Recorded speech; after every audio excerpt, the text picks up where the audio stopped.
generaciones pues están viviendo. Bueno, ya con este agradecimiento quiero resaltar el objetivo de este encuentro, ¿no? Este encuentro está pensado fundamentalmente en forjar una comunidad protectora, y esto es bien interesante, sobre todo porque nosotros los aquí presentes en estos espacios de formación y cualificación, no solamente vamos a aprender algunas cosas, sino que también vamos a asumir el reto y la responsabilidad de compartir esto que vamos a escuchar. Y eso es bien importante, no solamente para que impacte nuestro escenario cotidiano, sino también para poder impactar el escenario de las demás personas. Entonces, comunidad protectora significa específicamente eso. Yo voy a aprender, pero a partir de lo que aprenda, voy a intentar ayudar o por lo menos orientar a esta persona que eventualmente pueda estar viviendo alguna circunstancia relacionada con las temáticas que vamos a escuchar de ahora en adelante. Entonces, con este saludo yo quiero pues, comentarles que en el día de hoy vamos a hablar de un tema que es un tema muy actual, ¿no? Que es el tema de la ciberconvivencia y precisamente sobre los riesgos y especialmente las violencias que vivimos en este ámbito de la ciberconvivencia. Llámese, por ejemplo, violencia relacional en el Internet, violencia relacional en las redes sociales o en los ámbitos de interacción cibernética. Entonces para ello, para que hablemos un poquito sobre este tema, en este espacio voy a permitirme compartir una presentación, ¿sí? Que nos va a orientar un poco frente a la temática, ¿no?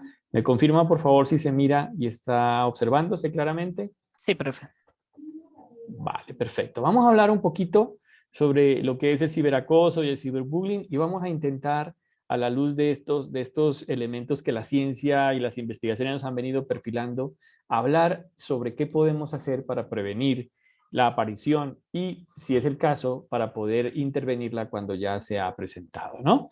Y lo vamos a hacer desde una perspectiva, pues, genérica, ¿no? Vamos a hablar un poquito en el ámbito general, en qué consiste esta temática, qué se ha venido investigando, qué conocemos sobre ello, cuál es el panorama general en nuestro país y posteriormente vamos a ir mirando algunos elementos relacionados con la prevención y la intervención, ¿vale?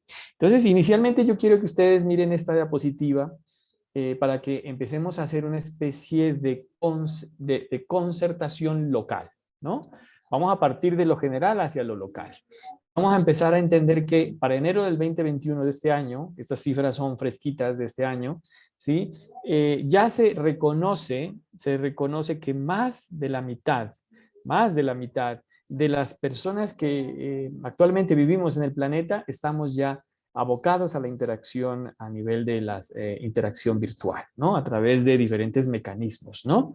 De hecho, en el mundo, pues somos 7.83 billones de personas, ¿no? De ese número de personas, ¿sí? El 59%, más de la mitad, ya tenemos una dinámica de interacción en el Internet, ¿no? Y aparte de eso, si lo miran allí, más, inclusive el 66%, más de la mitad, utilizamos los teléfonos, ¿no? Bueno, no necesariamente para navegar en Internet, sino para hacer llamadas, para comunicarnos de manera masiva, ¿vale? Y de estos datos, de ese 7.83 billones que hay, ¿sí? El 53.6% de las personas ya tenemos redes en el Internet, o sea, redes sociales. ¿Eso qué significa? Significa que pues estamos ya viviendo la mitad de nuestra vida, la estamos viviendo en el escenario de la virtualidad. ¿Sí? La mitad de nuestra interacción social la estamos abocando al escenario de la interacción a través de las redes, a través del Internet, a través de las diferentes plataformas que tenemos a disposición para la interacción con las demás personas, ¿no? Bueno, los datos globales al 2021 nos están mostrando que la mayor parte de las personas que ingresan al Internet o que buscamos información en el Internet o nos comunicamos por Internet, lo hacemos a través del teléfono móvil, el smartphone que se conoce, ¿no?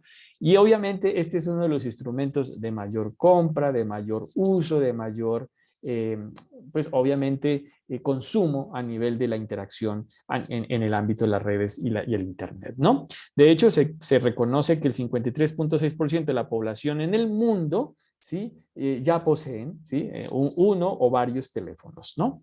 Y de hecho, anualmente, cada año, estas cifras se incrementan un 13,2%. Eso es mucho, sobre todo porque estamos hablando cerca de 500 millones de personas cada año que ingresan a hacer uso del teléfono móvil en este caso. Y obviamente, a partir del uso del teléfono móvil, el uso de las redes sociales, ¿no? Estos datos que les voy a comentar y que les estoy presentando en este momento son datos que ustedes los pueden encontrar y los pueden ampliar en diferentes bases de información, ¿no? Yo aquí voy a mencionar 4 bases de información que son las que nos entregan información más bien sustentada o más seria, llamémoslo así, ¿vale? Porque son entidades, la mayoría de ellos gubernamentales, que tienen precisamente dentro de sus políticas el seguimiento del comportamiento humano en las redes sociales, en el Internet a nivel global, ¿no? Y de hecho, esta gráfica que yo les presento allí sale de la consolidación de muchas de estas cifras que nos están dando estas organizaciones, ¿no? Y aquí hay algo que quiero que se den cuenta, ¿no? Miren, esta es una cifra respecto a la población total, ¿no? De cuál es el porcentaje de población que usa los medios sociales en el Internet. Y en realidad ya estamos por encima del 70% en toda América, ¿sí? Y miren algo interesante, es que Sudamérica tiene el mismo, casi el mismo porcentaje de cobertura y de uso que Norteamérica, ¿sí? El 72% frente al 74% de Norteamérica. Pero hay una situación particular, es que Norteamérica nos lleva muchos años, ¿sí? De avance en políticas públicas de protección, no solamente de la información, sino también en protección de las poblaciones más vulnerables frente a la violencia relacional en el Internet. ¿Sí? Entonces, en muchos estados en Norteamérica y en Europa, claro está, tienen ya una política pública establecida para proteger a los menores de edad. En nuestros países suramericanos y centroamericanos, digamos que si bien hay algunos esfuerzos, aún no tenemos una política clara, decidida y claramente estructurada para poder hacer un manejo adecuado del riesgo que representa el Internet y las redes sociales para fundamentalmente los niños y los adolescentes. Entonces, esta información vale la pena tener en cuenta porque ya es el porcentaje de penetración que tiene las tecnologías y los medios sociales en la población en general, ¿no? Y si ustedes se dan cuenta, pues probablemente de aquí a unos 5 años ya estaremos alrededor del 90% de penetración del uso del Internet y de los smartphones en la población en América, ¿vale? Muy bien. Estas cifras que voy a dar, ustedes las pueden ampliar y las pueden ustedes quizás analizar con mayor detenimiento en esas páginas. Pero yo he tomado algunas cifras generales, como para que nos contextualicemos. Recuerden ustedes, de lo global hacia lo local. Bueno, en Colombia ya sobrepasamos los 51 millones de personas, ¿verdad? Según el último censo, ¿sí? Y aún no tenemos claro qué ha pasado en los últimos años respecto al uso a la situación relacionada con el escenario digital y las redes sociales. Pero ya tenemos algunos datos que se han venido soltando precisamente o se han venido ofreciendo por parte de estas instituciones y entidades, ¿no? Sabemos, obviamente, que ya gran parte de los colombianos, según las cifras globales, usan, ¿no? El smartphone y por obvias razones son usuarios del Internet y las redes sociales, ¿no? Y los últimos datos nos están diciendo, ¿sí? Que de los 51 millones de habitantes que tiene Colombia, ya 39 millones de habitantes de Colombia ya son o somos usuarios activos de los social media, es decir, de los medios sociales de comunicación y de información y de comunicación, ¿no? Es decir, muchos entran a mirar las noticias, entran a consumir productos, entran a mirar información general, a comunicarse a través de aplicaciones establecidas para ello, ¿no? A buscar trabajo, a buscar pareja, etcétera. O sea, somos usuarios de los medios masivos en el ámbito del Internet, ¿vale? Y vale la pena reconocer, ¿sí? Esto es bien interesante, que cada año se incrementa la cifra. Cada año se está incrementando en 4 millones de nuevos colombianos, es decir, un 11,4% anual. Esta cifra vale la pena tenerla en cuenta porque es una cifra que se dio en la pandemia, es decir, en el 2020 y 2021 se dio la pandemia y se supone que es allí en donde mayor introducción de población se dio en el ámbito de la comunicación a través de los medios virtuales, ¿no? Y a través del Internet. Por obvias razones, porque todos nos vimos abocados a estar obviamente encerrados, ¿no? Estar en nuestras casas y sin salir pues de ellas, ¿no? Pero hay una cifra interesante, es que de toda de esta población, de los 39 millones de usuarios activos de Internet y redes sociales, ¿sí? 4.27 millones no usan las redes sociales. Es decir, han decidido no usar los medios de comunicación social. Sí utilizan el Internet para efectos académicos, para efectos laborales, para efectos informativos, ¿sí? Pero han decidido no usar el Internet. Y ahí hay un foco interesante, sobre todo para aquellos que nos interesamos en cuanto a las ciberconductas, porque nos preguntamos, bueno, ¿y qué lleva a esa decisión, verdad? Y vale la pena que también no desconozcamos esa cifra. ¿Cuál es el instrumento o el dispositivo que más se utiliza en Colombia? ¿No? Pues por obvias razones, como les decía, es el smartphone. Le sigue, ¿sí?, el uso de la laptop o del computador portátil y así sucesivamente el uso de tablet, el uso de consolas, de videojuego, el smartwatch y el televisor, ¿vale? De los 39 millones de usuarios que hay, el 94.8 utilizan los dispositivos móviles exclusivamente para acceder al Internet y específicamente a las redes sociales, ¿no? En cuanto a los tiempos de dedicación, vale la pena que también conozcamos un poquito esta información, ¿no? Y esto es muy importante, ¿no? Les voy a pedir que presten atención a este promedio, ¿no? El uso de los medios sociales, es decir, de entrar al Internet para consumir productos, para comunicarnos, para poder informarnos, ¿no? 3 horas y 45 minutos. Ese es el promedio que actualmente tiene el colombiano en el cuanto al uso de los medios sociales, ¿no? Pero obviamente a esto se suman otro tiempo más para ver, por ejemplo, la televisión, el streaming, que es ahora el boom de la televisión, ¿no? Todas las plataformas que venden televisión utilizan televisión ya pagada, que es el streaming, porque ya están en repositorios y tú simplemente pagas para acceder a las diferentes series, ¿no? Y puedes hacer tus maratones de series y obviamente puedes gastar mucho tiempo en ello. El promedio de uso de la televisión para el streaming, es decir, para el Netflix, para Disney, para Star, es de 4 horas y 4 minutos, ¿no? Y miren el promedio que ya se tiene para el uso genérico del Internet. Ya son 10 horas y 7 minutos. Miren, en realidad estas cifras son pues alarmantes. Verdaderamente uno ya se da cuenta que mucho de nuestro tiempo a nivel de nuestra cotidianidad estamos pegados, estamos viviendo en el ámbito de la virtualidad, ¿no? El promedio de todo esto es de 5 horas 2 minutos, ¿no? El promedio de todo este evento a nivel del uso del Internet, estas actividades del uso del Internet, es de 5 horas y 2 minutos. Y si ustedes suman eso en el año, ya les da, obviamente, les da 154 días. ¿Eso qué significa? Que la mitad de nuestro tiempo lo vivimos gestionando en el ámbito de la virtualidad, ¿no? De nuestra vida, la mitad de nuestra vida, si sumamos estos promedios de tiempo, ¿sí?, al año, ya estamos viviéndola dentro de nuestra dinámica virtual, ¿no? Y esto es importante decirlo, sobre todo porque pues ya tenemos que empezar a darnos cuenta que es un tema de relevancia y sobre todo un tema de relevancia para las nuevas generaciones, ¿no? Para los que son nativos digitales, para los que nacen y se encuentran con el Internet, con el smartphone como parte de su cotidianidad. Quizás para los que somos migrantes digitales, los que venimos de otras generaciones en donde no existía y tuvimos que aprender a usar estos dispositivos y estos mecanismos de comunicación, pues digamos que es una dinámica distinta, ¿no?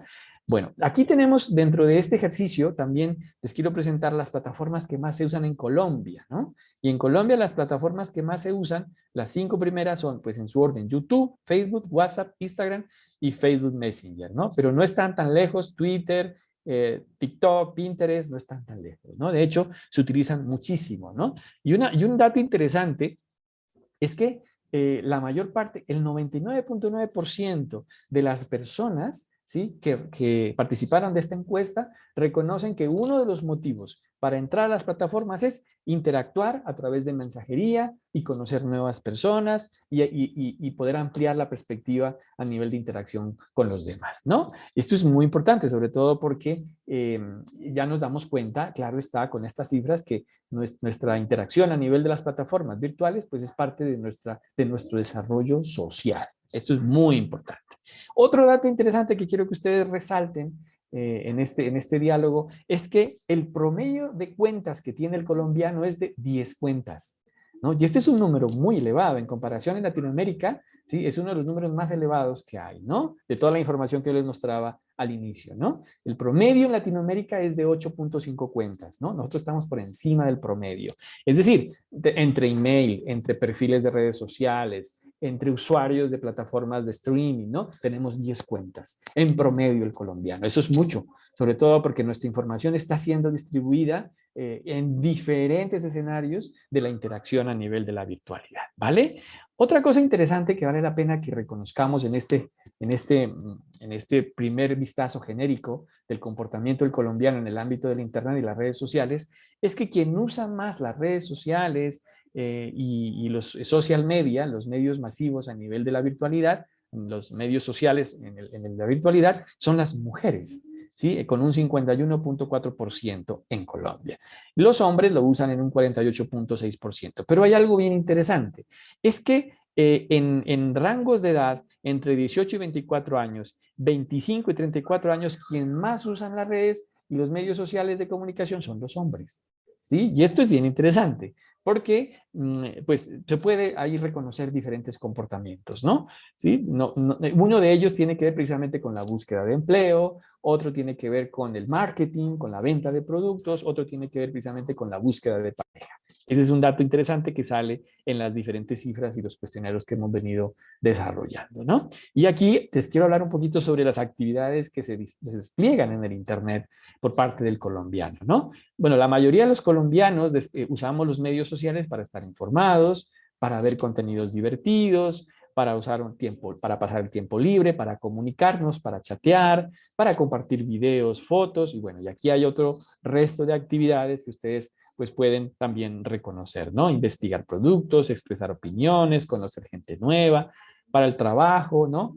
Este fenómeno que es el FOMO, que es el miedo a estar desconectado, ¿sí? De estar para enterarse eventualmente de lo que está sucediendo y no perderse nada, o para compartir experiencias de la vida. Pero hay una situación que me parece a mí interesante que no podemos dejarla sin mencionar, es que entre el cuarto lugar, el cuarto, quinto lugar, aparece buscar citas o pareja. O sea, en el colombiano, dentro del promedio latinoamericano, es uno de la población o una de las poblaciones que utiliza el Internet para buscar pareja, ¿no? Y aquí se menciona, esto es un estudio fenomenal que se publicó recientemente en una prestigiosa revista a nivel mundial que presenta el uso del Internet y las redes sociales para búsqueda de pareja y presentan datos de Colombia.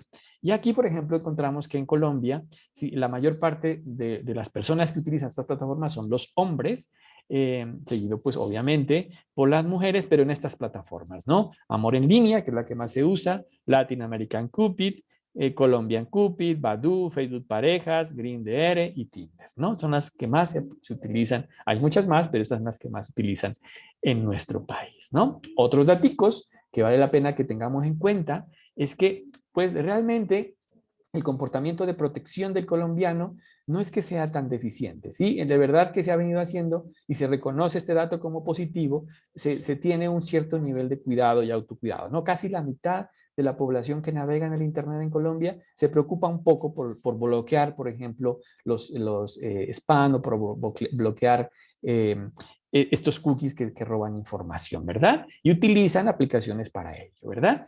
Y el 35.9% pues eventualmente se preocupan por cómo utilizan sus datos, algunos son cuidadosos en aceptar que sus datos sean utilizados por terceros o para vender publicidad. No obstante, muchos de nosotros no estamos enterados de en qué consiste esto del uso de los datos, ¿no? En Colombia ya hay normatividad destinada precisamente para que usted como potencial cliente de productos pueda, ¿sí?, bloquear o pueda decidir que le llegue o no información de productos para la venta, ¿verdad?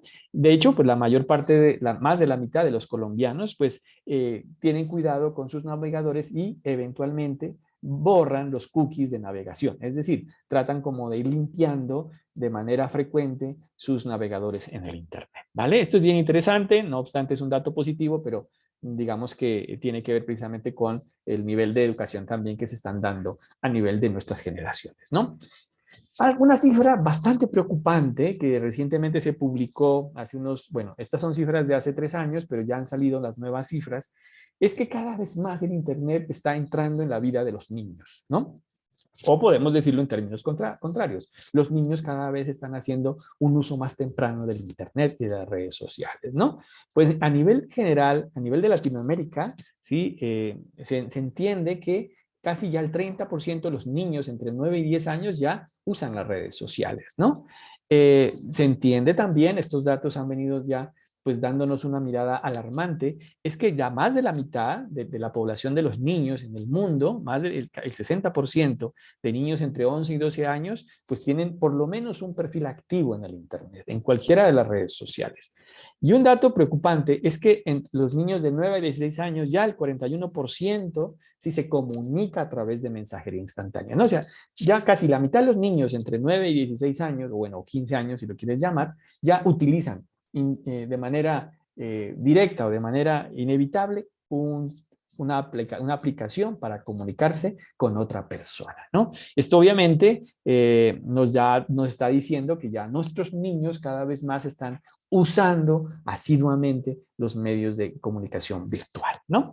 Colombia es un país particular, ¿no? En Colombia es uno de los pocos países en donde hay más perfiles de Facebook, ¿no? Que en comparación con otros países. Por lo general, en Latinoamérica, la aplicación que más perfiles tiene es Twitter. Pero en Colombia hay una situación muy particular, eso todavía se está analizando, se está estudiando, es que en Colombia se mueve más Facebook. En Colombia hay aproximadamente 20 millones, bueno, las últimas cifras mencionaban que ya estamos en 21.6 millones, ¿sí? De cuentas en Facebook, perfiles en Facebook, activos, ¿no? Y en el ámbito de Twitter hay alrededor de 7 u 8 millones, ya las últimas cifras ya también estaban saliendo, ¿no? ¿Quiénes son los que usan más las redes sociales? ¿No? Exclusivamente las redes sociales. Pues los jóvenes entre 15 y 20 años son los que más usan las redes sociales, ¿no? Facebook, Twitter, ¿no? TikTok, bueno, todas estas redes que se utilizan para la comunicación entre los jóvenes y adolescentes. Y les siguen los jóvenes, adultos jóvenes entre 25 y 34 años con un 24%, ¿vale? Esto implica ya que existe un riesgo, que estamos ya abocados a un escenario de cuidado, claro está, y sobre todo que ya tenemos que empezar a preocuparnos por el escenario de formación de las personas, de nuestras nuevas generaciones, de nuestros niños y adolescentes, que son los que están abocados precisamente a pasar más de la mitad de su vida en el año a dentro de estas dinámicas de comunicación en el Internet y en las redes sociales. Obviamente, pues nuestros jóvenes, nuestros adolescentes y nosotros estamos abocados a encontrarnos con escenarios conflictivos en las redes sociales, ¿no? Y creo que esa es la primera puerta de entrada cuando hablamos de violencias relacionales, ¿no? Todos, de una u otra manera, nos hemos visto sometidos a escenarios de violencia que pudo haber empezado, puede quizás entenderse como una primera fase, la etapa del conflicto, ¿no? Todos quizás en algún momento nos hemos visto confrontados con un argumento que no nos gustó, o con un insulto, o con un comentario denigrante, ¿no? O con algo que no nos gustó que colocaron o colgaron en un post, ¿no? Entonces, de una u otra manera, tenemos que entender que la dinámica de la violencia relacional en el Internet tiene su puerta de entrada en el ejercicio de los conflictos o las oposiciones. Pero esto es muy común, ¿no? Y de hecho, inclusive hay investigadores que nos dicen que esto es inevitable, ¿no? El hecho de que tú tengas confrontaciones, conflictos con otra persona, sea en la presencialidad, en el escenario tradicional o en la virtualidad, es inevitable. E inclusive hay teóricos que plantean que el conflicto hace parte del desarrollo social y entienden que hay un conflicto que construye, ¿no? Bueno, pero sin entrar en ese debate, podemos decir que el primer escenario que merece la pena que tengamos cuidado es el escenario del conflicto en el Internet, ¿vale? ¿Qué refleja un conflicto? Una oposición, un desacuerdo, una confrontación entre dos personas que pueden entenderse como antagonistas, ¿verdad? Ahora en esta época de votaciones, de política, de fútbol, ¿no? Bueno, etcétera, siempre aparecen las confrontaciones en el Internet. Y como les digo, esto no nos debe alarmar ni preocupar porque eventualmente hace parte de un ejercicio de la convivencia. ¿Qué nos debe preocupar o qué nos debe alarmar? Cuando el conflicto ya se convierte en un escenario de violencia. Entonces, pero aquí hay dos cosas por entender, que una cosa es el conflicto y otra cosa es la violencia. Porque como ustedes se pueden dar cuenta, cuando hablamos de conflicto, estamos hablando de opositores, de personas que entran en confrontación. Pero cuando hablamos de violencia, ya estamos hablando de otro tipo de características que complejizan el escenario de las rupturas relacionales, ¿sí? De hecho, el conflicto es una dinámica de ruptura relacional, pero la violencia es una dinámica de ruptura relacional más compleja, más difícil de entender. Entonces, supongamos que ustedes ya se dan cuenta que el conflicto está cambiando, se está transformando, y eventualmente esa persona con la cual tuve una confrontación me empezó a insultar más frecuentemente. O esa persona se encontró por allí mi teléfono o mi cuenta del correo electrónico y me empezó a enviar fotos denigrantes o fotos groseras o grabaciones o insultos o amenazas. Entonces ya aparecen tres características, ¿no? Que son las tres características más relevantes que nos permiten entender la violencia. Aparece primero la intencionalidad de hacer daño al otro. Entonces ya hay una intención voluntaria de agredir, de insultar, de afectar a otra persona, dejándole obviamente un impacto.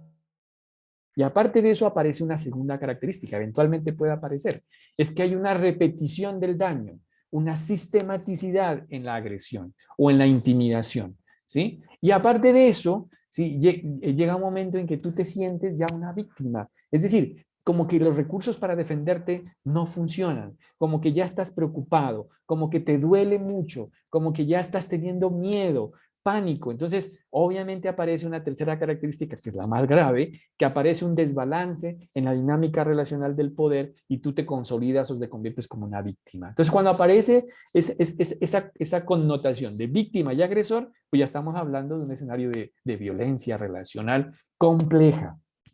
Y es allí, aplicado esto en el escenario de la convivencia en el Internet o la ciberconvivencia en las redes sociales, que configuran lo que es el ciberacoso o el ciberbullying. ¿Vale? Y aquí yo les quiero decir, y por favor que lo tengan muy en claro, para que cuando ustedes repliquen esta información y la compartan, ¿sí? Con sus conocidos o con sus amigos, con sus parejas, con su familia, es que no todo es ciberbullying, ¿sí? No a todo tenemos que decirle ciberbullying o bullying, porque resulta que estamos haciendo un mal uso de esa expresión, estamos haciendo un mal uso de ese concepto, ¿no? De hecho, una investigadora muy connotada, ¿sí? La doctora Rosario Ortega, en algunas conferencias decía, si todo es bullying, nada es bullying. Si todo es ciberbullying, nada es ciberbullying. Claro, porque estamos haciendo un mal uso de esa expresión. A todo le estamos diciendo bullying, a todo le estamos diciendo ciberbullying, ¿no? El ciberbullying es precisamente es una conducta de violencia en el Internet y en las redes sociales, en este caso, compleja, estructurada, que tiene estas tres características. Por eso la definición del cyberbullying o el ciberacoso es una definición muy cortica, pero muy puntual. Miren, el ciberbullying o el cyberbullying es un acto intimidatorio o de hostigamiento o de agresión, si lo quieres llamar, uno, intencional, ¿sí? A través de dispositivos electrónicos, ¿no?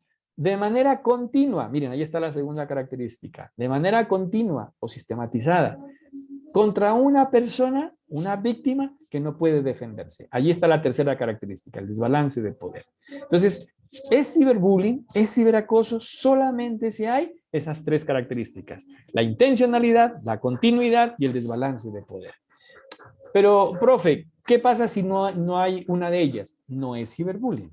¿Qué pasa si faltan dos de ellas? No es ciberbullying. ¿Qué es eso? Violencia en el Internet. Violencia relacional en el Internet. Y hay muchas violencias en el Internet, muchísimas violencias, pero no todas son ciberbullying. Ciberbullying es un tipo de violencia y es la más compleja, es la más difícil y es obviamente la más dañina, claro está, ¿verdad? Entonces, de ahora en adelante, ustedes que están en este proceso de consolidarse como una comunidad protectora, que les quede claro que el ciberbullying es ciberbullying si tiene las tres características, ¿no? Y además, ¿sí? Además, hay un aspecto que está en estudio, aunque este está en debate, es que tiene que ser entre iguales, es decir, tiene que estar dado en el ámbito de la igualdad de condición. Por ejemplo, estudiante con estudiante, ¿sí? Trabajador con trabajador, familiar, ¿sí? Con su familia. ¿sí? Tiene que ser entre iguales. Pero este punto ya está en debate, ¿no? Y muchas investigaciones nos están diciendo que no necesariamente el ciberbullying se da entre iguales. ¿Por qué resulta que este punto está en debate? Porque el ciberbullying se ha definido desde el bullying tradicional. Y el bullying tradicional se lee en la escuela, entre iguales, entre compañeros del mismo salón o de la misma escuela, ¿verdad? De ahí que, obviamente, muchos de estos aspectos aún estén hoy en día en debate teórico y científico, ¿no? Bueno, pero realmente, aún hoy en día, la definición sigue vigente, ¿sí? El ciberbullying existe cuando se cumplen las tres características y, obviamente, puede tener esa connotación de darse entre iguales, entre personas con igual condición, ¿vale? Esto es muy importante. Entonces, otro elemento que quiero que ustedes tengan en cuenta es que el ciberbullying puede estar matizado por otras condiciones. Por ejemplo, puede estar gestado o puede estar gestionado desde una condición sexual, por ejemplo. Entonces, es mucho más probable que una persona, un estudiante que abiertamente ha declarado que es homosexual, puede hacer foco de victimización de ciberbullying, ¿no? Ya hay suficientes estudios que nos han dicho que una persona que tenga una condición sexual en particular distinta, ¿sí? a la hetero, ¿sí? Pues va a tener mayor probabilidad de ser víctima de cyberbullying. Lo mismo sucede con la condición homofóbica, étnico, cultural o de necesidades educativas especiales, ¿no? Lo mismo tiene que ver con el escenario patrimonial o económico. De hecho, los estudios, sobre todo la mayoría a nivel global, nos están demostrando que la mayor parte de víctimas de bullying o de acoso escolar son las mujeres. Lo que se ha venido analizando también en el ciberbullying. Y allí quizás ya el escenario pues es un poco menos diferenciado, ¿no? Aún siguen siendo con mayor probabilidad las mujeres, pero ya digamos que se está equiparando al escenario de victimización de los hombres, ¿no? Del género masculino. Bueno, muy bien. Esto es muy importante, sobre todo porque nos permite conocer la definición, ¿verdad? Entonces, que quede como un escenario de aprendizaje por parte de ustedes, que ciberbullying es un tipo de violencia relacional compleja, que cumple tres características: la continuidad, la intencionalidad y el desbalance de poder. Si alguna de ellas no está, no es ciberbullying, es violencia del Internet o violencia en la ciberconvivencia, ¿vale? Estas seis conductas son las más desplegadas en el ciberbullying. No quiere decir que sean las únicas, hay muchas más, pero estas engloban la mayoría, ¿no? Y para que ustedes se den cuenta, y seguramente muchos de ustedes han sido, con estas charlas se van a dar cuenta que han sido foco quizás de algunas de ellas, ¿no? Por ejemplo, que te saquen de un chat, que intencionalmente te saquen de un chat, ¿no? O que sobre ti difundan rumores en las redes sociales o chismes, o que te insulten o amenacen por medios de mensajes de texto, por mensajes del WhatsApp o de alguna otra aplicación. O que hayan revelado información privada tuya, información que es tuya particular, o que te suplanten en tu identidad virtual, o que expongan fotos tocadas o modificadas que te pongan en ridículo o que sean comprometedoras para ti. Estas son las conductas que más se despliegan en el contexto, en nuestro contexto a nivel latinoamericano, ¿vale? Pues hay más, obviamente, pero pues estas son las más relevantes. Bueno, otra cosa que vale la pena entender es que hay muchas aproximaciones teóricas para conocer sobre el ciberbullying, ¿no? Y hay una en particular que a mí me gusta muchísimo, ¿no? Se llama la triada de la violencia relacional en el Internet, ¿no? Cuya gestora es la profesora Rosario Ortega. Ella es una de las pioneras del estudio del ciberbullying en el mundo. Y ella propuso que el escenario del ciberbullying está abocado a tres participantes, ¿no? Obviamente está participando el agresor, ¿sí? Participa la víctima, pero también participa una audiencia, lo que antes se llamaba el observador. Ahora ya se llama en el ciberbullying audiencia.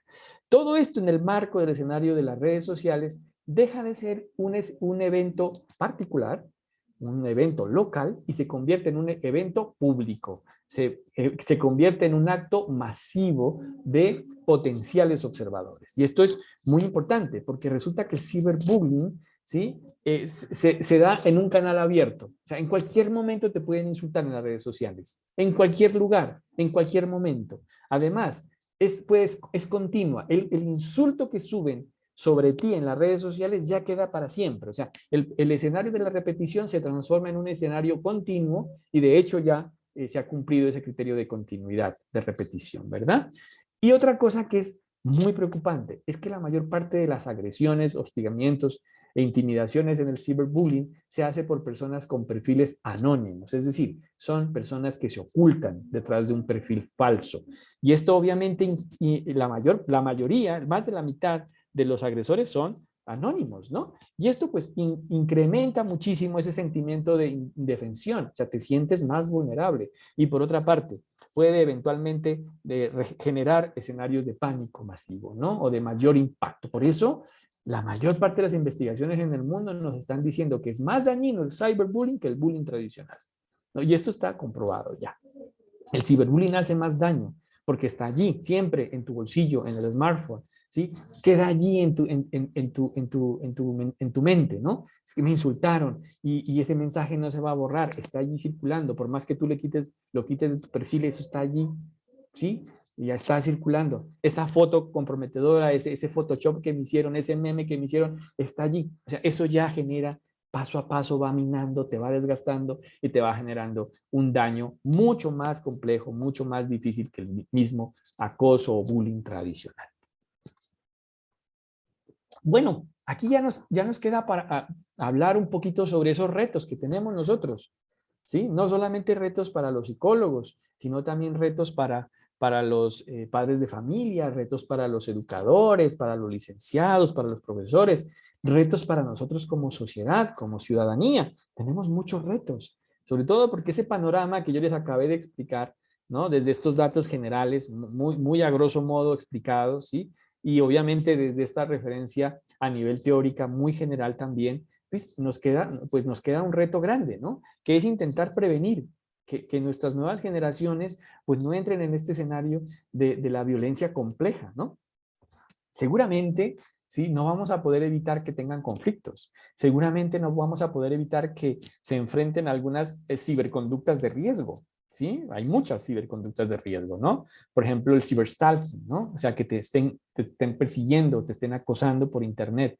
El sexting, por ejemplo, que eventualmente alguna persona intente extorsionarte con contenido a nivel emocional o sexual, ¿no? O el grooming, ¿no? Que alguna persona se quiera hacer pasar por joven para conquistarte y para luego abusar de ti y que sea pues una persona con una edad mucho mayor y que se sea pasar por joven, ¿no? Que son ciberconductas que no son ciberbullying, pero que son conductas igualmente peligrosas, ¿no? Y así podemos hablar de muchas otras, ¿no? ¿No? Lo importante es que nos preparemos, ¿no? Nos preparemos para este escenario, no solamente como profesionales eventualmente de la psicología, sino también como padres de familia, como hermanos, como amigos, como ciudadanos también, ¿no? Porque realmente si no trabajamos por una educación en este tipo de temas, pues probablemente vamos a estar más expuestos a muchos riesgos, ¿no? ¿Qué debemos pensar para hacer prevención del ciberbullying? Pues bueno, hay muchos caminos, muchos retos.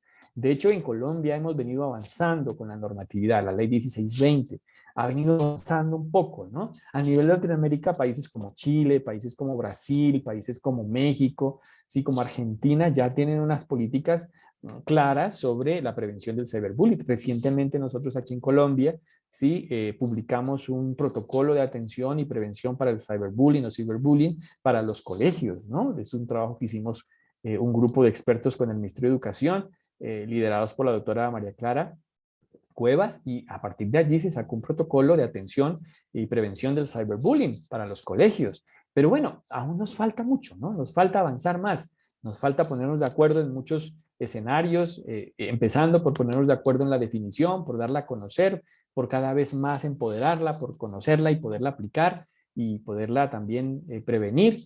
Y la idea es que hay muchas estrategias aún que podemos desarrollar, ¿vale? Pero aquí yo les voy a mencionar algunas básicas, las que más se conocen y las que más quizás ustedes puedan poner en marcha y puedan aconsejar, ¿no? Para que se pongan en marcha, ¿no?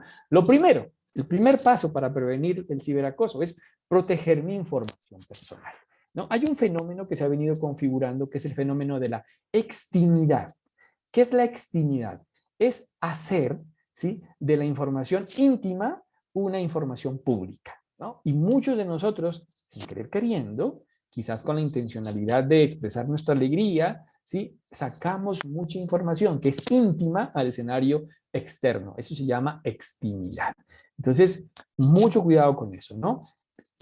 Hay información que solamente te corresponde y es solamente tuya. No tienes por qué publicarla. Pues esa información sí tienes que saberla guardar muy bien.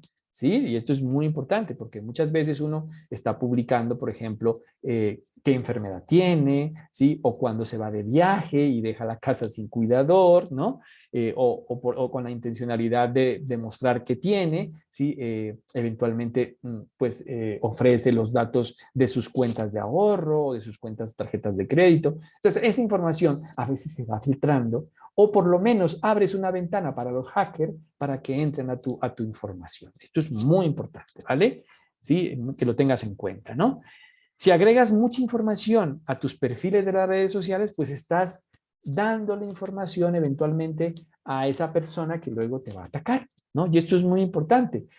De hecho, las aplicaciones han avanzado mucho en el escenario de la configuración de la privacidad, pues hagamos uso de esta configuración, ¿no? Por ejemplo, que no aceptemos amigos en el Internet o en las redes sociales de personas que no conocemos o por lo menos de personas que no están cercanamente relacionadas conmigo o por lo menos que no muestren su foto o que no den información suficientemente confiable para saber si la acepto o no la acepto. ¿Vale? Esto es muy importante, ¿no? El de informar qué estudio, dónde vivo, con quién salgo, cuál es mi edad, inclusive hay unas aplicaciones que te reciben y te publican tu número telefónico. Esa información pues es muy tuya, ¿sí? O sea, yo creo que dar el número telefónico no se lo da a cualquier persona. Entonces, por lo tanto, no la pongas en tu red social. O sea, y de hecho las redes sociales te dan la opción de poner tu teléfono, ¿sí? Entonces, pues no lo des. Eso es importante que tú lo puedas ir teniendo en cuenta. Dos, no subamos fotos que comprometan tu imagen personal, ¿no? O tu privacidad, ¿no? De hecho, por ejemplo, hay muchas personas que suben sus fotos tipo selfie, ¿sí? Pues obviamente en ropa interior o obviamente en diferentes condiciones mucho más privadas, ¿sí? Que eventualmente quizás son muy tuyas, son particulares de tu vida privada, pero que tú luego las publicas como en el marco de buscar seguidores o ser más famoso, ¿sí? O de tener más like o de ser popular, lo subes y te olvidas de que estás volviendo tu información particular en un ejercicio de la extimidad.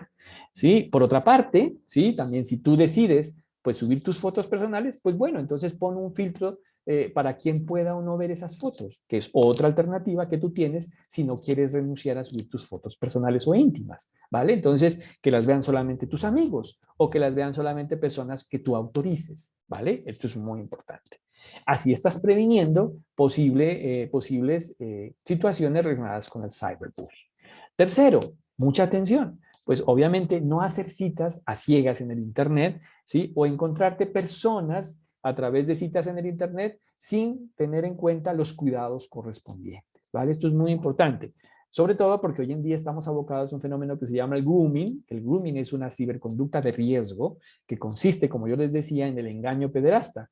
Una persona mayor, adulta, generalmente ya con muchos años, crea un perfil falso colgando una foto de un adolescente para conquistar a las chicas o a los chicos y luego hacer citas a ciegas y poder luego darles algo pues o abusar de ellos o amenazarlos y abusar de ellos, ¿no? Con fines sexuales.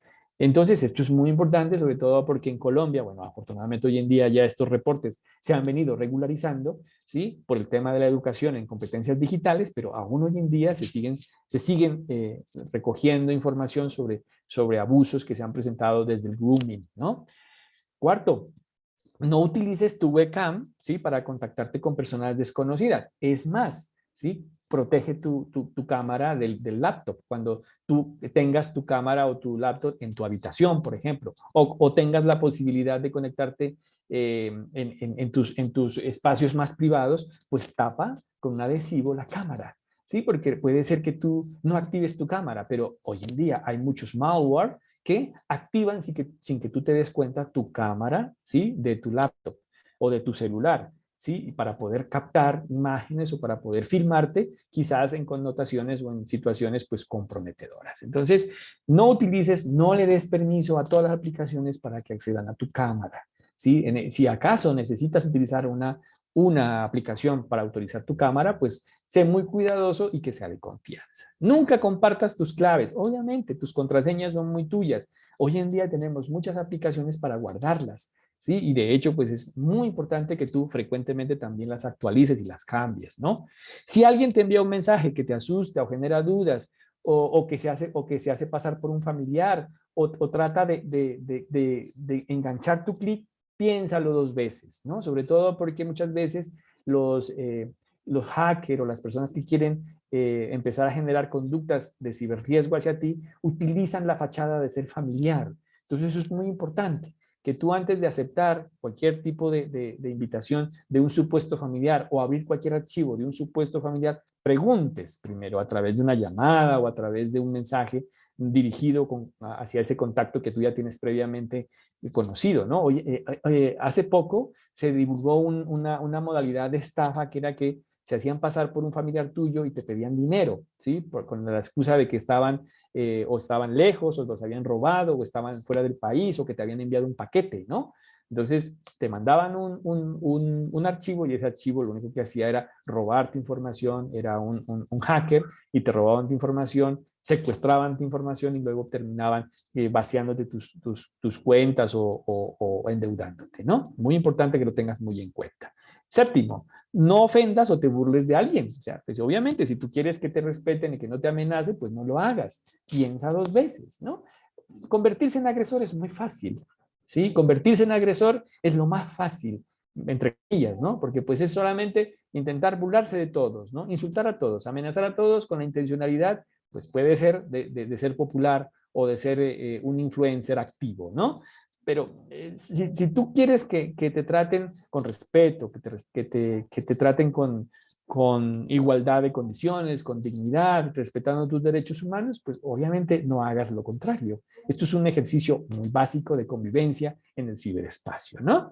Y sobre todo, si alguna situación ya está sucediendo que te genere preocupación, pues hay que reportarlo, ¿sí? Hay que darlo a conocer, hay que informarlo y sobre todo guardar esa información especialmente para fines luego de seguimiento o de denuncia, ¿no? Esto es muy importante, sobre todo porque hoy en día también las aplicaciones tienen mecanismos de denuncia activa, ¿no? Entonces tú puedes decir que alguna información o algún post pues está quizás afectando la dignidad de una persona, tú la puedes denunciar, puedes bloquear, ¿sí? A esa persona o puedes quizás hacer un reporte frente a un tipo de delito o algún tipo de afrenta que se pueda estar cometiendo.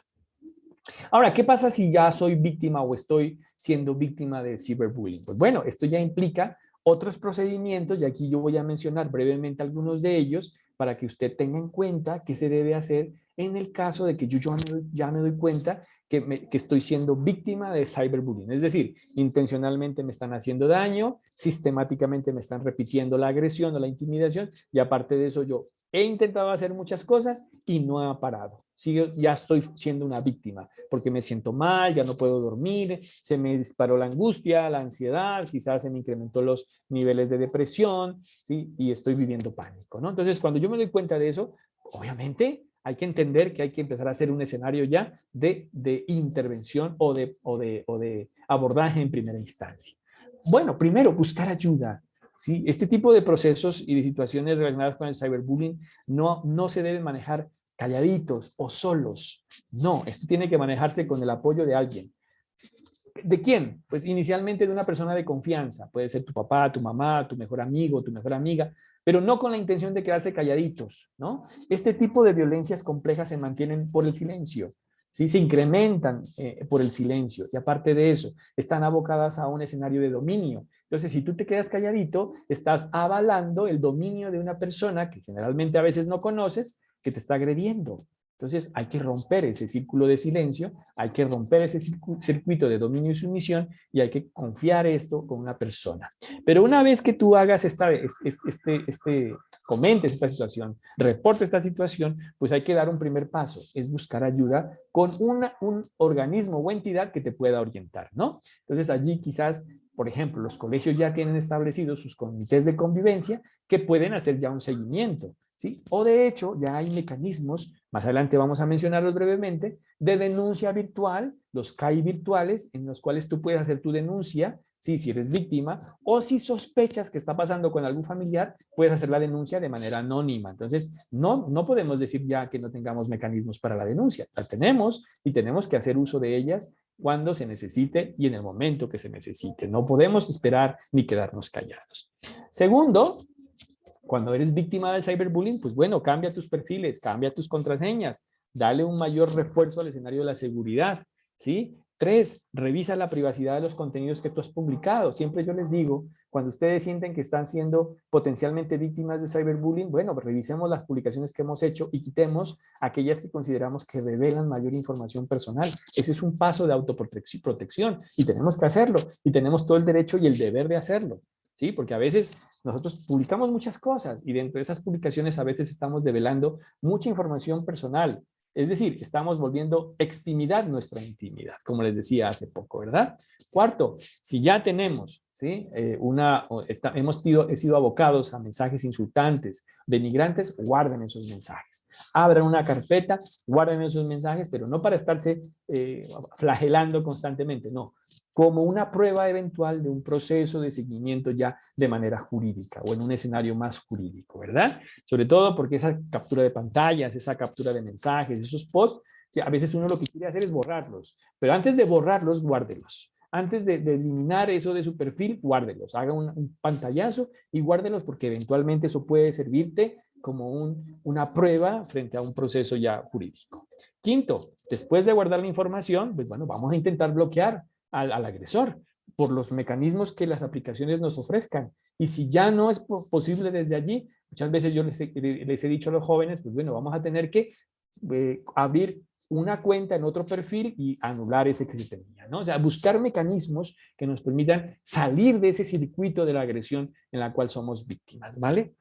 Sexto, seamos solidarios, ¿no? Actuemos con solidaridad. Si sabemos que alguien está padeciendo eso, no nos hagamos los de la vista gorda. Ah, como no es conmigo, entonces no pasa nada. No.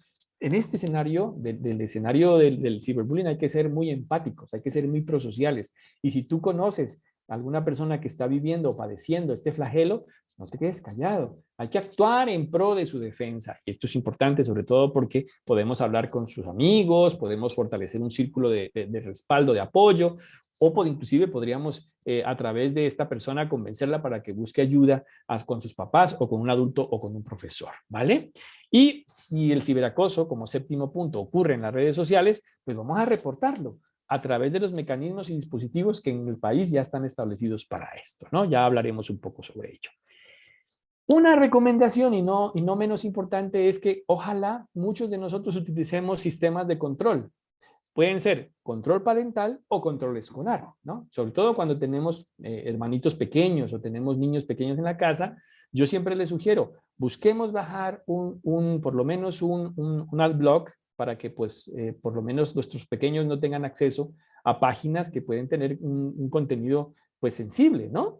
Imágenes fuertes, con contenido pornográfico, con contenido violento. Entonces, aquí les dejo algún ejemplo de las muchas aplicaciones que ustedes pueden bajar, que son gratuitas y que eventualmente pueden bloquear eventuales spam o páginas con anuncios que pues, pueden llevar información sensible o pueden permitir robarte información de tu smartphone o de tu computadora portátil, ¿vale? Quien quiera quizás ampliar esta información, les dejo este link o les invito a que revisemos esta página www.enticconfio.gov.co. Allí no solamente van a encontrar usted esta información de estos sistemas de control parental, sino también definiciones de otros términos que en la ciberconvivencia ya están cada vez más usándose y que pues hacen parte ya del lenguaje cotidiano de la ciberviolencia. Allí pueden ustedes encontrar mucha más información que puede eventualmente servirles para efectos de sus capacitaciones o para efectos de sus atenciones o para hacer un ejercicio de formación personal, ¿vale? Y lo otro es que si nosotros tenemos niños pequeños o tenemos hermanitos pequeños o somos usuarios, entre comillas, con uso problemático del internet o de la televisión, pues pongámonos de acuerdo en el tiempo que le vamos a dedicar a estas pantallas digitales, ¿no? Uno de los grandes flagelos que se avecina a futuro, sobre los cuales muchos psicólogos, muchos educadores, licenciados y personas de la salud pública tendrán que trabajar, tiene que ver precisamente con el uso de, de las pantallas digitales, ¿sí? Que se perfila precisamente como uno de los usos más abusivos que va a existir de la tecnología. ¿Sí? Entonces, hoy en día, ¿sí? No, ustedes no me dejan mentir, muchos padres de familia callan al niño o consuelan al niño con el smartphone, con el dibujito animado, pues estamos haciéndole un gran daño, porque si bien nos quitamos el problema de que está haciendo berrinche o que está molestando mucho, pues el niño está siendo abocado a otro escenario potencial, que es el de la adicción a no sustancias. Adicción al internet, adicción a las redes sociales, adicción a la televisión, al streaming, ¿sí? Y eventualmente, pues claro está, vamos a tener un problema de uso problemático, de adicción y de abuso del internet y de las pantallas digitales. A nivel mundial hay muchas políticas, ¿no? Esta es una política europea, ¿no? Por ejemplo, se espera que los niños a los 3 años, antes de los 3 años, nunca estén sometidos a un escenario de las pantallas digitales. Pues bueno, aquí en Colombia, pues al contrario, ¿no? Cuando se tiene entre 3 y 8 años, los niños, pues como máximo 2 veces al día, 15 minutos. ¿Sí? Cuando los niños tienen entre 8 a 12 años, pues por lo menos 1 hora. ¿Sí? Es decir, como máximo, perdón, 1 hora en el día, ¿no? Y ya cuando son adolescentes o preadolescentes, entre 12 y 15 años, pues no más de 2 horas al día. Pues, creería que estos tiempos están claramente excedidos en nuestro país, en muchos países latinoamericanos, pero esto se supone que es lo que a nivel de política de salud pública para evitar dificultades posteriores es lo que se debe tratar de aplicar. Bueno, y lo otro, pues es una recomendación que inclusive es muy del sentido común, ¿no? No todo se debe mover en el escenario de la virtualidad, no todo se debe mover en el escenario del internet, de la televisión, del streaming, ¿no? Hay que equiparar o por lo menos intentar equilibrar el escenario con escenarios del ejercicio cotidiano, de la lúdica, del juego compartido en familia, del salir a caminar, del dejar las pantallas en una canastica para poder compartir escenarios en lo familiar, ¿no? Y más ahora en esta época de encuentro familiar, ¿no? En donde vamos paso a paso, paulatinamente retomando nuestras tradiciones, ¿no? Los encuentros de familia. Entonces yo creería que allí tenemos que hacer ese esfuerzo de dejar el escenario de la virtualidad para otros contextos o para otros escenarios o para unos momentos en particulares, ¿no? De hecho, hoy en día se están perfilando muchos escenarios de estudio de conductas de riesgo, ¿no? Por ejemplo, les voy a nombrar uno, la nomofobia, ¿no? Se está incrementando muchísimo el escenario de la fobia a perder el celular o a dejar el celular o a olvidarse, ¿no? ¿Sí? El famoso FOMO, ¿no? Que es el miedo a estar desconectado, ¿no? Queremos estar siempre allí, siempre expectantes de lo que pasa, ¿no? Cada vez más incrementa el uso del smartphone en los baños, cuando tú vas al baño. Entonces, esto es un escenario de riesgo en la salud, ¿no?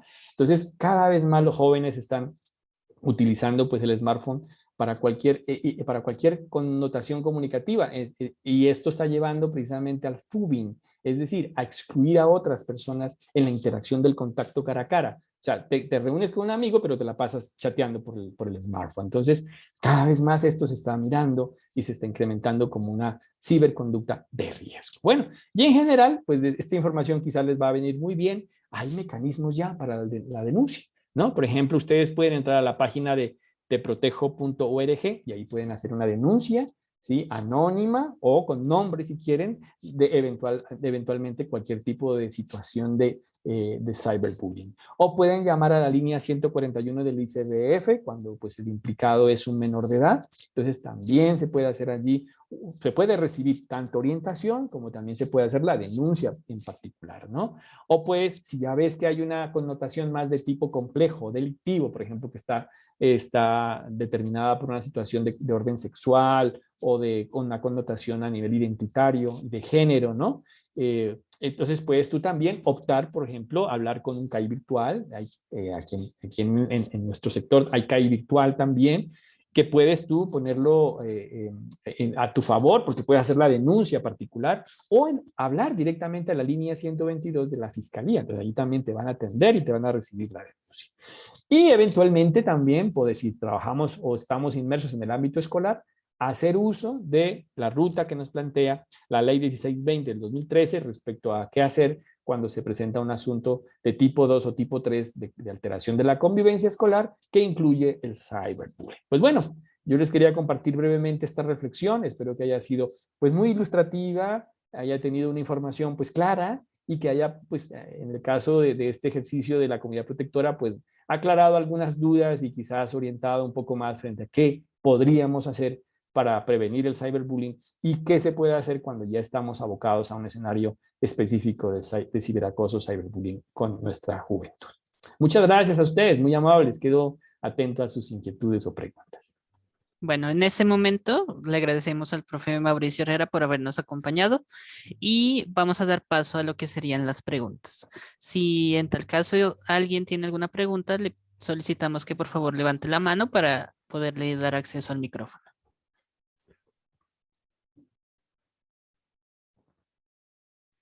Adelante, Jessica, puedes hacer tu pregunta.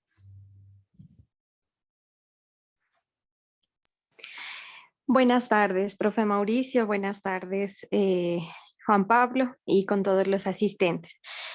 Más que una pregunta, quisiera pues agradecer mucho toda la temática presentada por el profe Mauricio. Es importante pues la diferenciación que él nos ha presentado porque a veces, como lo mencionaba, creemos que todo es ciberbullying, ¿no? Y un aporte muy importante desde una experiencia familiar, y es que como el profe Mauricio lo mencionaba, la mayor parte de nuestra vida estamos conectados en el Internet, ya sea por trabajo, por diversión, ¿cierto? Por establecer relaciones interpersonales. Y en este caso yo quisiera mencionar una experiencia frente a las plataformas que nos ofrecen subir nuestra información personal, nuestras hojas de vida, ¿no? Un familiar mío lo extorsionaron por medio de la plataforma CompuTrabajo. Entonces, al ver la necesidad de que él pues no tenía experiencia, lo llamaron de una empresa y están suplantando pues la información incluso empresarial. Mandan correos, y prometen contrataciones, ¿cierto? Al final hacen una, bueno, a él lo extorsionaron y digamos que tenemos que tener mucho cuidado con estas plataformas, ¿no? Creo que ahora la virtualidad se ha dado para eso y es muy importante pues como mencionarlo. Ese era mi aporte. Muy bien, gracias Jessica, muy amable por tu comentario y bueno, qué importante que tú nos comentes esta situación porque pues obviamente compartimos esta experiencia, es parte de este ejercicio y nos alertas un poco sobre lo que tenemos que hacer o tener cuidado, ¿no?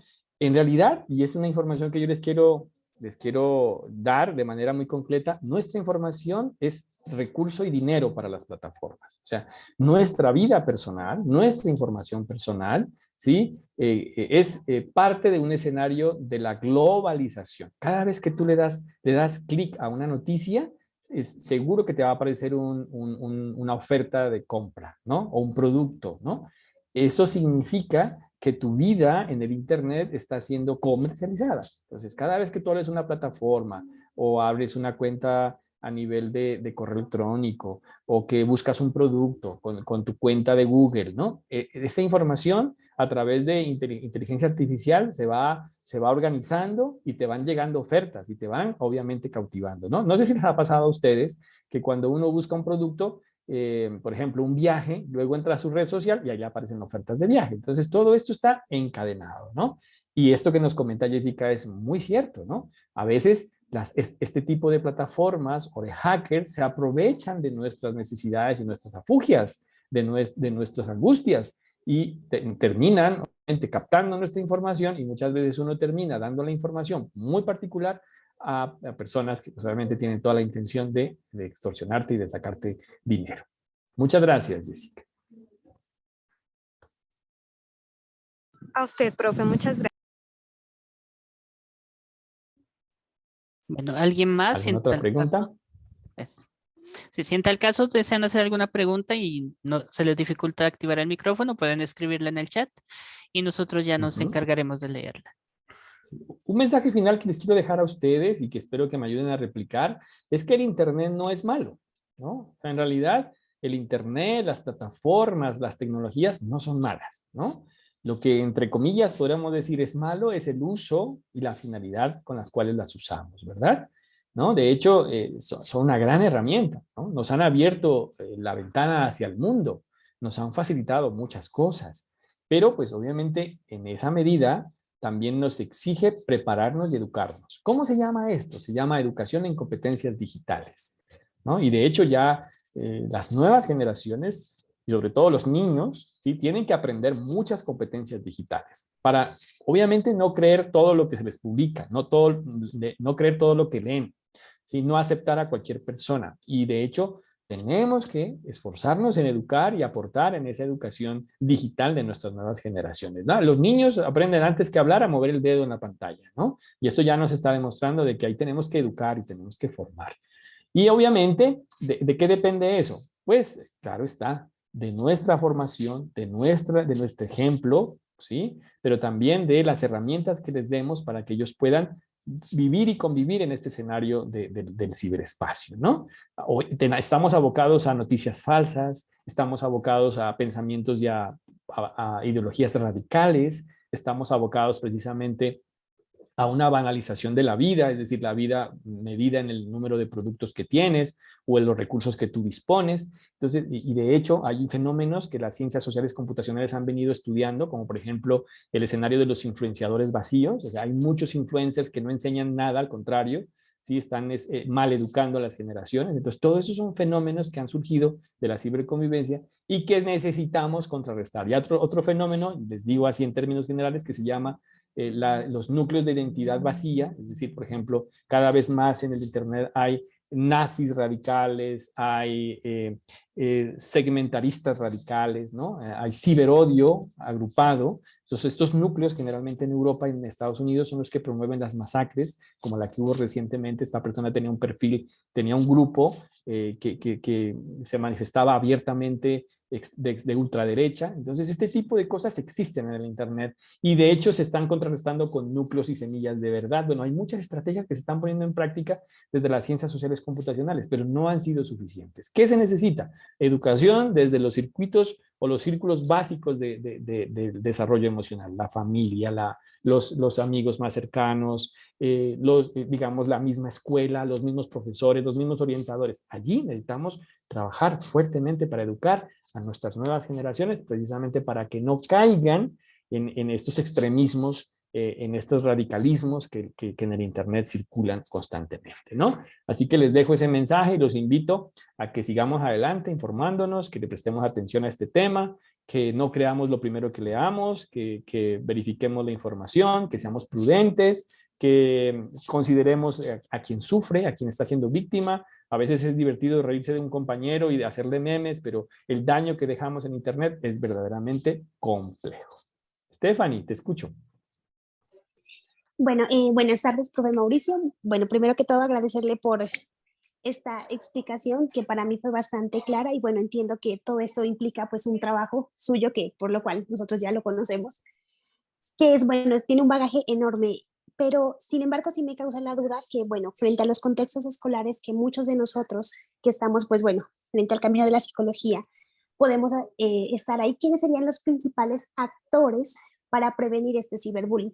Porque entiendo, bueno, que en parte uno como, digamos, la posible víctima, pues tiene su parte, pero quienes también podrían prevenir o ayudar a que este fenómeno no sea como tan fuerte y tan, o bueno, yo lo veo de esta manera, quizás yo me equivoque, pero actualmente siento que está creciendo muchísimo más. Y entonces, como para mitigar un poco el daño que ha hecho el bullying frente a los contextos escolares. Vale, Stephanie, qué interesante tu pregunta, ¿no? Bueno, lo primero es decirte que el ciberbullying se ha visto recientemente mencionado con mayor frecuencia, ¿sí? Y se ha visto con más notoriedad precisamente porque pues estamos la mayor parte de las personas abocadas a un escenario de la convivencia y más por la pandemia, ¿no? De la ciberconvivencia y más por la pandemia. Y la mayor parte de las explicaciones del por qué el ciberbullying está presente surgen o se han dado desde el bullying tradicional. Entonces, al parecer, y es lo que la mayoría de los científicos concuerdan, es que las violencias físicas relacionales cara a cara ¿sí? Han migrado a la virtualidad. Pero hay ya algunas conductas violentas que son exclusivas de la virtualidad, que no existieran si no existiera exclusivamente la virtualidad, ¿vale? Pero el término en general, ciberbullying, deviene y se ha venido definiendo desde el bullying tradicional. Es decir, desde la agresión cara a cara, desde la intimidación cara a cara. Y esto nos lleva a entender que para poder prevenir hay que actuar desde diferentes frentes, ¿no? Uno, obviamente, el escenario de la educación para la relación y la interacción con los demás, fuera del escenario de la virtualidad. O sea, porque obviamente si tú aprendes a relacionarte, a respetar al otro, a ser empático, a ser prosocial con el otro, si fuera de la virtualidad, pues se espera que eso lo hagas dentro de la virtualidad, ¿no? Y eso hay, bueno, algunos estudios que hemos hecho aquí en Colombia nos han demostrado, claro está, que si tú eres agresor en el bullying tradicional, también tienes que ser agresor en el ciberbullying, ¿no? Si eres víctima en la agresión tradicional, en el bullying tradicional, tienes gran probabilidad de ser cibervíctima en el ciberbullying, ¿no? Entonces, ahí hay una relación entre lo que está fuera del Internet y dentro del Internet. Entonces, lo primero que hay que hacer es pensar que estos fenómenos hay que educarlos y prevenirlos precisamente fuera de la virtualidad. Y obviamente hay otras actividades o hay otros procedimientos que hay que educar y hay que hacer, o estrategias a poner a funcionar dentro de la virtualidad. Todo lo que les acabo de pensar, de proponer, perdón, ¿no? El control de la información, tener cuidado que publico, a quién acepto, con quién chateo, con quién yo hablo, ¿no? Y esto que inicialmente yo lo he presentado para ustedes, lo podemos replicar con nuestros estudiantes, por ejemplo, o lo podemos poner en términos de nuestros hijos o de nuestros hermanos o nuestro familiar, ¿sí? Así como a mí me dijeron que yo debo tener cuidado con lo que subo en el Internet, pues lo mismo les puedo yo enseñar a mis estudiantes, por ejemplo, o lo mismo les puedo yo sugerir a mis hermanos o a mis padres, ¿no? O inclusive a mis hijos. Eso se puede hacer. Y lo otro es que allí no para la cosa, ¿no? Aquí también hay que trabajar también desde la escuela. Entonces, por ejemplo, cada vez más se le está pidiendo a las instituciones que tengan escenarios de educación extracurricular, o sea, fuera del currículo formal, que eduquen en competencias digitales para la convivencia, por ejemplo, ¿sí? O que generen estrategias muy alineadas con el pensamiento crítico, ¿sí? Para que tengan cuidado con lo que creen, por ejemplo, para que puedan poner en controversia un argumento con el otro, para que puedan buscar más información, para que no tomen postura de prejuicio, de estereotipo, antes de hacer una reflexión profunda de su postura a nivel personal, que no crean lo primero que escuchan, ¿no? Y aparte de eso también se está exigiendo en el ámbito nacional políticas públicas que prevengan el que entremos en estos riesgos del ciberbullying, ¿no? Por ejemplo, que se controle muy bien la información que se publica en épocas de elecciones, que se controle muy bien la información que circula en los medios de comunicación y que existen controles de Facebook, de Twitter y de otras aplicaciones que detecten rápidamente dónde puede haber un escenario de xenofobia o de radicalismo a nivel de prejuicio o de estereotipo a nivel del género o de homofobia. Ese tipo de cosas también funcionan, ¿no? Pero obviamente este ejercicio tiene que ser desde lo próximo, es decir, con nuestra familia, en el escenario de nuestro ejercicio educativo, afectivo con la familia y con nuestros estudiantes, pero también tiene que ser en un escenario de lo social, ¿no? De hecho, hemos venido investigando en un término que más adelante ojalá yo les pueda compartir en otro escenario, que es el ciberodio. Y el ciberodio nos hemos dado cuenta que es un escenario ya globalizado. Y existen 4 focos de ciberodio en el país claramente reconocidos. Uno tiene que ver con el escenario ideológico, otro con el escenario a nivel de la identidad sexual, otro tiene que ver con el escenario étnico y uno que me llamó la atención y que descubrimos en una investigación a nivel nacional, que es lo religioso. Entonces, ahí hay elementos que se están moviendo fuertemente. Y si no nos preparamos para educar a nuestros hijos o a nuestros compañeros o hablar con nuestros estudiantes precisamente para que se preparen ante ese panorama, pues no vamos a poder prevenir luego de que ellos sean captados, por ejemplo, por una célula, ¿sí?, radicalista a nivel de los neonazis, ¿no? Que hay, en Pasto hay grupos de neonazis. Entonces, este tipo de cosas tenemos que, pues, ponerlas sobre la mesa precisamente para hablarlas de manera concreta, ponerlas en cuestionamiento y poder tomar una postura frente a ello. Así que, pues, muy bien tu pregunta, muchas gracias, porque me permite precisamente, Stephanie, hablar de esta situación que es tan sensible, ¿no? Y tan preocupante, porque es lo que se avecina y se está aproximando para nuestras nuevas generaciones. Es un trabajo de todos, es un trabajo de todos. Aquí la familia es relevante, el educador es relevante, el orientador escolar es relevante, el psicólogo es relevante, ¿sí? Y obviamente los amigos también, nuestros conocidos, tienen su cuota de responsabilidad. Muy bien. Si hay alguna otra pregunta, con mucho gusto. Gracias, Stephanie, por tu pregunta. Bueno, parece que no tenemos más preguntas, profe. Agradecerle realmente Vale. por brindarnos un tiempo, por brindarnos este espacio y todos sus conocimientos que pues sabemos que tiene mucha experiencia con estos temas.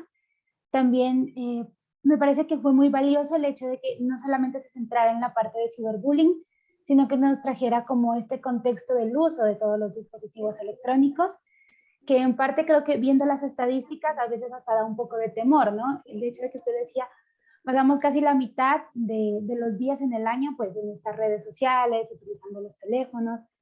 Entonces, pues sí me parece como muy interesante y agradecerle pues también por todo lo del ciberbullying, por contextualizar como bien de qué se trata esto y brindarnos como diferentes herramientas para poder prevenir estas situaciones.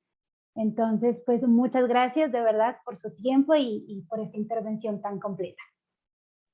A ustedes, Daniela y Juan Pablo, muchas gracias por la invitación y a todos ustedes los que estuvieron atentos a mi presentación, muchas gracias, ¿no? Que ojalá haya generado más interés, que les despierte su curiosidad, que sigan indagando y bueno, la invitación está abierta, ¿no? Para estos temas se necesitan buenos psicólogos, muchos más psicólogos y más investigadores. Así que bienvenidos si les interesa el tema, que con mucho gusto estamos para apoyarlos. Un abrazo para todos y muchas gracias y feliz resto de tarde y fin de semana. Muchas gracias, profe. Muchas gracias, Muy profe bien, Mauricio. con mucho Gracias, gusto. profe. Hasta Hasta pronto. mañana. Hasta luego. Adiós. Bueno, Bueno, compañeros, recordarles que dentro de 8 días, a las 4 de la tarde nuevamente, tenemos la intervención con el profesor Freddy Villalobos en la temática de suicidio, depresión y ansiedad. Y también pues recordarle que por favor diligencien el formulario de asistencia. Muchas gracias por su asistencia, por su participación. de igual Muchas gracias. manera, informarles que los videos los vamos a estar subiendo en estos días a la plataforma de YouTube en nuestro canal oficial, al cual le vamos a enviar la información por medio del grupo. Por lo cual es importante, si alguno no está en el grupo de WhatsApp que hemos creado, nos escriba un mensaje directo o nos comparta su número. La información la pueden diligenciar a ese número de celular. Aquí me pueden hacer llegar sus números o cualquier inquietud que tengan.